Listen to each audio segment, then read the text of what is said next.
Hello दोस्तों, आप सभी का मेरे इस न्यू ब्लॉग में स्वागत है। दोस्तों, मैं हूं अभी नई दिल्ली रेलवे स्टेशन पे और आज से हमारी साउथ इंडिया की यात्रा शुरू हो रही है।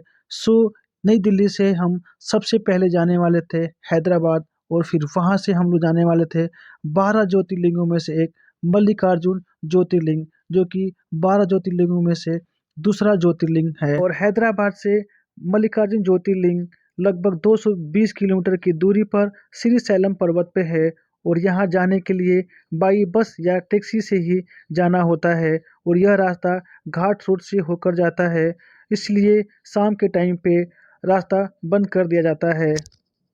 दोस्तों, श्री सैलम का रास्ता घाट रोड और पहाड़ी रास्तों से होकर जाना था, तो रास्ते का व्यू भी काफ़ी प्यारा था। मैं आपको इस वीडियो में पूरे रास्ते की जानकारी देने वाला हूँ कि आपको अगर हैदराबाद से श्री सैलम जाना हो तो कैसे आप वहाँ पहुँच सकते हैं, रास्ते का व्यू क्या होगा और आपको क्या क्या प्रॉब्लम होने वाली थी, आपको क्या क्या साधन मिलेंगे श्री सैलम जाने की। तो पूरी जानकारी मैं आपको इस वीडियो में देने वाला हूँ। दोस्तों, वीडियो को आप एंड तक देखें और अगर आप चैनल पर नए हो तो वीडियो को लाइक एंड सब्सक्राइब करना ना भूलें। मैं आपके लिए ऐसी बहुत सारी प्यारी प्यारी वीडियो लाता रहूँगा। वीडियो को आप एंड तक देखें और सब्सक्राइब करना ना भूलें। दिल्ली में ज़्यादा फॉग होने के कारण हमारी ट्रेन 5 घंटे लेट हो जाती है। ऐसा लगा कि कहीं हमारा प्लान फेल ना हो जाए, क्योंकि शाम के टाइम पे बसों की फ्रीक्वेंसी कम हो जाती है और घाट रोड पे ऊपर जाना अलाउ नहीं होता है, रास्ता बंद कर देते हैं। अगर बस हमें नहीं मिलती तो हमें हैदराबाद में ही रुकना पड़ता। हैदराबाद में 2 स्टेशन है, काचीगुड़ा और सिकंदराबाद। हमारी जो ट्रेन थी काचीगुड़ा के लिए थी। काचीगुड़ा से हमें जाना था श्री सैलम पर्वत पे। उसके लिए हमें बस के लिए जाना था महात्मा गांधी बस स्टैंड पे। काचीगुड़ा स्टेशन से महात्मा गांधी बस स्टैंड मात्र 2 से 3 किलोमीटर की दूरी पर ही था। सो बिना टाइम वेस्ट किए हम स्टेशन से बाहर आते हैं और वहाँ से हम लेते हैं ऑटो। ऑटो से हमने कुछ चेक किया, बट उन्होंने हमें काफ़ी गाइड सही से नहीं किया। कुछ ने बताया कि आपको बस यहाँ से नहीं मिलती है, कुछ ने बताया कि आपको बस सुबह-सुबह मिलती है, अभी बस आपको नहीं मिलेगी।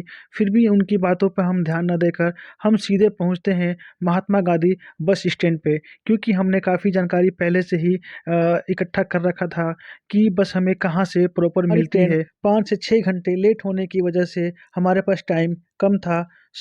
बिना टाइम वेस्ट किए हम लोग पहुँचते हैं महात्मा गांधी बस स्टैंड पे। दोस्तों, हम पहुंच गए महात्मा गांधी बस स्टैंड पे और ये है महात्मा गांधी बस स्टैंड, जो देखने में काफ़ी विशाल प्लेटफॉर्म था, स्टेशन था। और यहाँ पे बहुत सारे प्लेटफॉर्म बने हुए थे, जो कि आपको हर जगह जाने के लिए आपको यहाँ से बसें इजीली मिल जाती है। जल्दी से हम यहाँ पे पहुँचते हैं और पता करते हैं कि श्री सैलम की बस कब मिलेगी और कहाँ से मिलेगी। हमें पता चलता है कि श्री सैलम के लिए बस 23 नंबर प्लेटफॉर्म से मिलेगी। जल्दी से हम 23 नंबर प्लेटफॉर्म पर पहुंचते हैं और वहां देखते हैं कि वहां पे ऑलरेडी बसें पहले से ही खड़ी हैं। हमने ऑटो की बात को नहीं माना, तो हमने अच्छा किया। अगर हम उसकी बात को मान के अगर हम पीछे लौट जाते तो शायद हमारे लिए प्रॉब्लम होती ही। बट यहाँ जैसे ही हम पहुँचते हैं 23 नंबर प्लेटफॉर्म पर, तो हमें मिलता है कि वहाँ पे बस ऑलरेडी लगी हुई है और हर 10 मिनट में आपको बस एक आके वहाँ पे खड़ी रहती है। यहाँ पे हम देखते हैं कि बस पहले से ही फुल थी। अपनी मनपसंद सीट लेने के लिए हम उस बस को नहीं लेते हैं और वेट करते हैं पीछे से आने वाली बस का।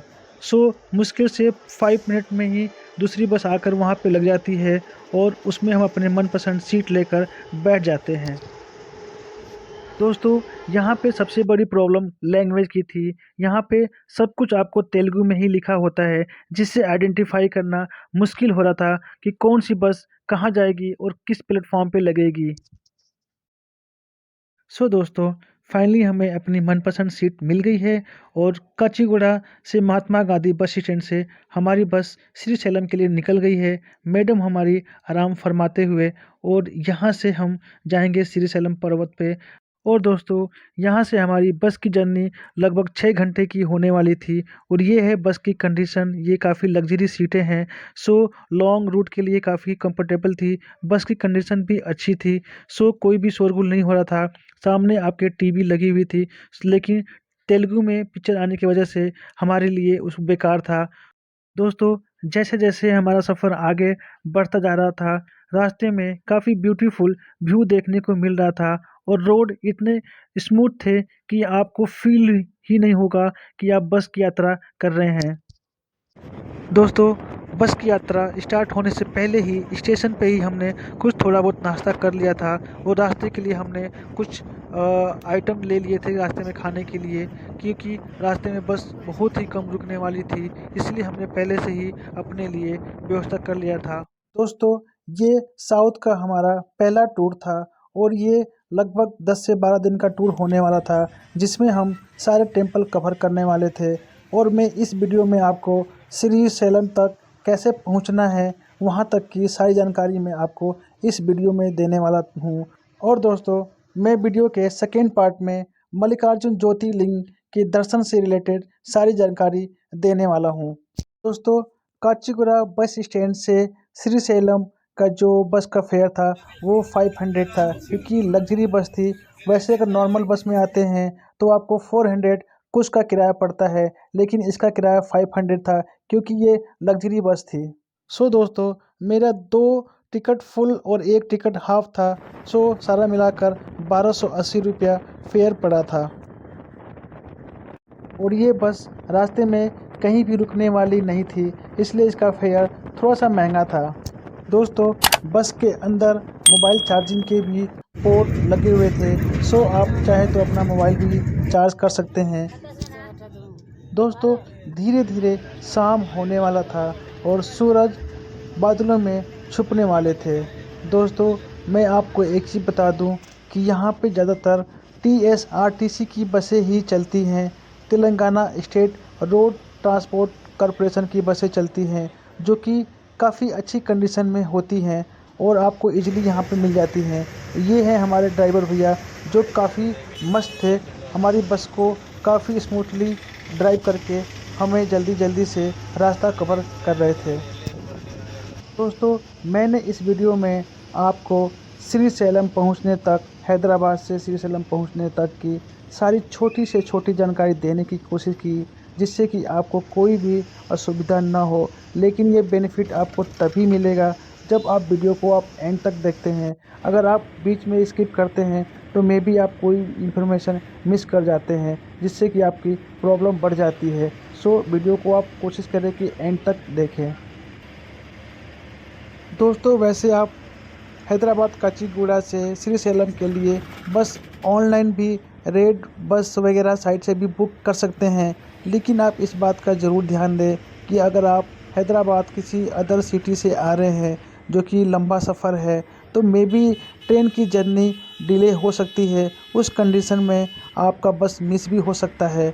सो बेटर ये रहेगा कि आप आकर बस स्टैंड पर, महात्मा गांधी बस स्टैंड पर आकर ऑन स्पॉट ही बस ले लें। आपको बस हर समय 10 से 15 मिनट में एक बस आकर मिल जाती है। सो यहाँ पे बस की फ्रिक्वेंसी काफ़ी अच्छी है। हाँ, ये हो सकता है कि जैसे जैसे शाम होता है बस की फ्रिक्वेंसी थोड़ी कम होती है। सो आप कोशिश करें कि आप डे के फर्स्ट हाफ में ही बस बोर्ड कर लें, जिससे कि आप टाइम से श्री सैलम पहुँच जाएँ और वहाँ पे इजीली होटल भी ले लें, जिससे आपकी कोई भी प्रॉब्लम नहीं होगी।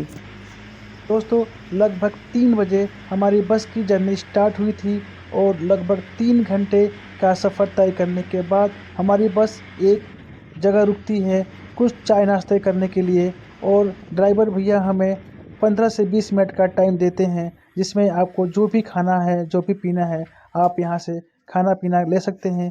क्योंकि आगे का रास्ता हमारा जंगल का रास्ता स्टार्ट होगा, जिसमें आपको वहाँ पे बस कहीं भी नहीं रुकेगी। सो यहीं पे हमें खाना पीना था, तो जल्दी से हम यहाँ पे नीचे उतरते हैं और खाने के लिए जाते हैं, क्योंकि क्रिस को काफ़ी भूख लगी थी। हम लोग रास्ते में रुके हुए हैं। 3 बजे हमारी बस महात्मा गांधी बस स्टैंड से चली थी काचीगुड़ा से, जो कि 2 किलोमीटर स्टेशन से आगे था। और लगभग 3 किलोमीटर चलने के बाद हम लोग एक जगह आके रुके, जहाँ पे हमें यहाँ पे खाने पीने के लिए, तो यहाँ पे पहले नाश्ता करेंगे, 10 मिनट का टाइम मिला है, जल्दी से कुछ खाते पीते हैं और फिर आगे चलते हैं और दिखाते हैं आपको आगे की वीडियो।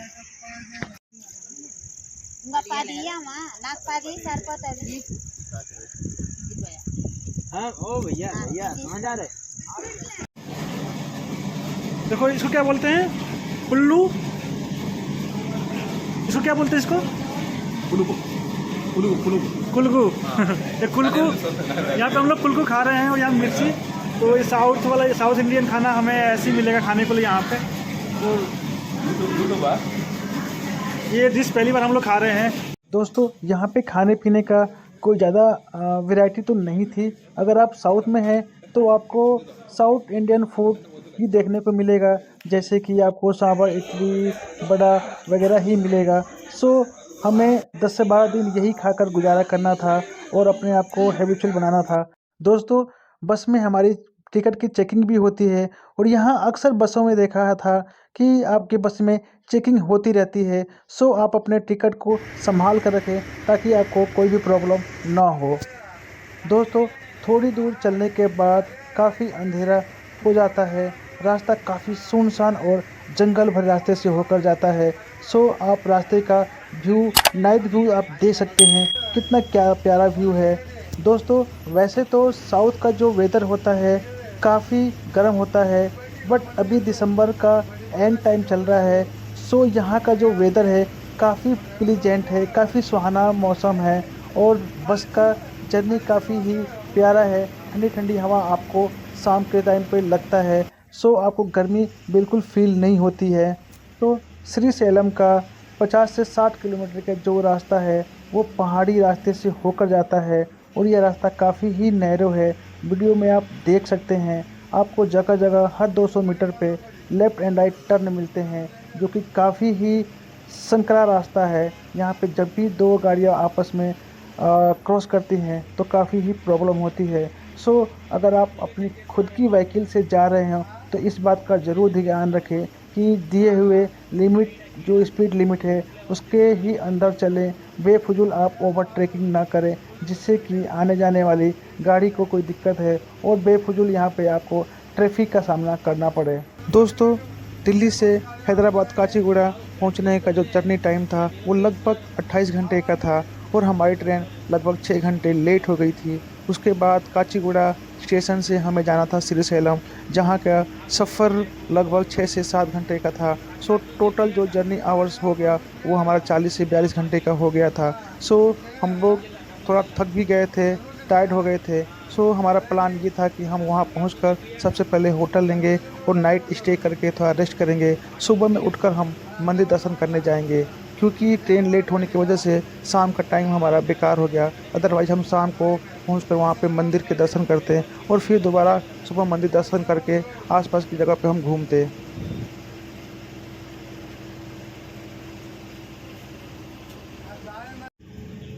दोस्तों श्रीशैलम कृष्णा नदी के तट पे बसा हुआ है, खूबसूरत सा एक जगह है और यहाँ पे एक बहुत ही खूबसूरत डैम भी है। सो लगभग हम वहाँ पे पहुँच गए थे।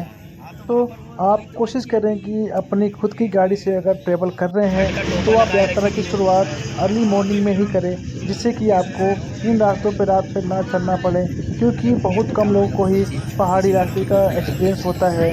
सो अवॉइड करें कि आप रात में ना चलना पड़े, आप दिन में ही ये सफ़र आप पूरा कर लें। तो दोस्तों यहाँ से आप रात में डैम का ब्यूटीफुल नज़ारा देख सकते थे। अगर आप अपनी खुद की गाड़ी से आते हैं तो बस में ये अलाउ नहीं था कि आप कहीं भी बस रोक कर आप खड़े होकर आप देख सको, क्योंकि ट्रैफिक लगने का चांसेस होते हैं।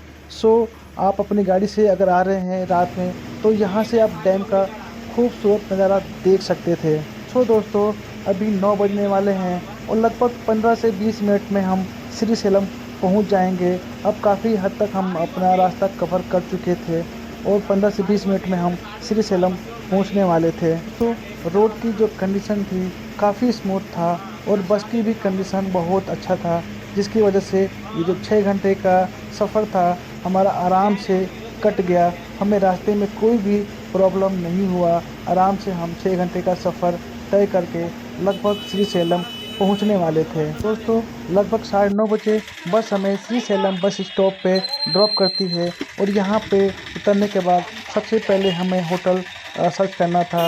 होटल हमने ऑनलाइन बुक नहीं किया था। यहाँ पे आकर पता चलता है कि होटल सारे ऑलरेडी पैक्ड हो गए थे, क्योंकि नया साल आने वाला था और काफ़ी छुट्टियाँ थी, तो ऑलरेडी होटल सारे यहाँ पे पैक्ड हो गए थे।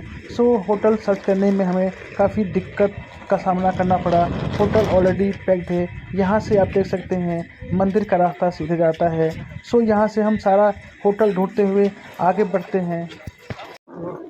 पहुँचते पहुँचते हमें 9:30 बज गए। 3 बजे हम लोग महात्मा गांधी हैदराबाद बस स्टैंड से चले थे। 9:30 बज गए हैं और हम लोग अभी जस्ट बस से पहुँचे हैं। 6.5 घंटे बस लग गई हमें पहुँचते पहुँचते हैदराबाद बस स्टैंड से। तो अभी हम लोग धर्मशाला या होटल देखेंगे, जहाँ पे मिलेगा वहाँ पे स्टे करेंगे।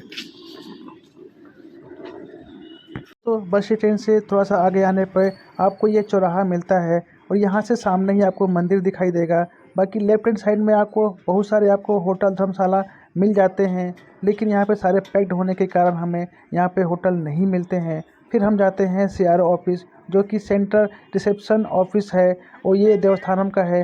यहाँ से भी जो भी होटल देवस्थानम से कनेक्ट है, आप वहाँ से बुक कर सकते हैं, बट यहाँ पे भी हमें होटल नहीं मिलता है। सो दोस्तों, वीडियो के इस पार्ट में बस इतना ही।